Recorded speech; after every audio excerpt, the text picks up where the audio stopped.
ভগবান শ্রীকৃষ্ণ অর্জুনকে বলিলেন, আমাদের এই জীবদেহ জড় পদার্থ, ইহার স্থায়িত্ব নেই, ইহা অনিত্য। যিনি সমস্ত শরীর ব্যাপিয়া আছেন, সেই আত্মার কেহ বিনাশ করিতে পারে না। এই আত্মা অবিনাশী, নিত্য, অপ্রমেয়। সুতরাং হে অর্জুন, যুদ্ধ করো, নিজের ধর্ম পালন করো। এই আত্মা কাহাকেও হত্যা করে না বা নিজেও নিহত হন না। এই আত্মার জন্ম বা মৃত্যু কিছুই হয় না। মানুষ যেমন পুরানো জামাকাপড় ত্যাগ করিয়া নতুন জামাকাপড় পরে, সেইরূপ এই আত্মাও জীর্ণ শরীর ত্যাগ করিয়া নতুন শরীর গ্রহণ করেন। অস্ত্রশস্ত্র দ্বারা ইহাকে কাটা যায় না, আগুনে পোড়ানো যায় না, জলে ভেজানো যায় না।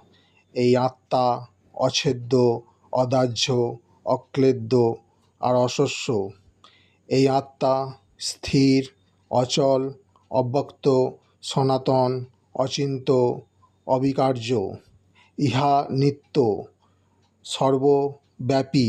সুতরাং হে অর্জুন, এই আত্মার সম্বন্ধে এত কিছু জানিয়া তোমার এই দেহের জন্য শোক করা উচিত নয়।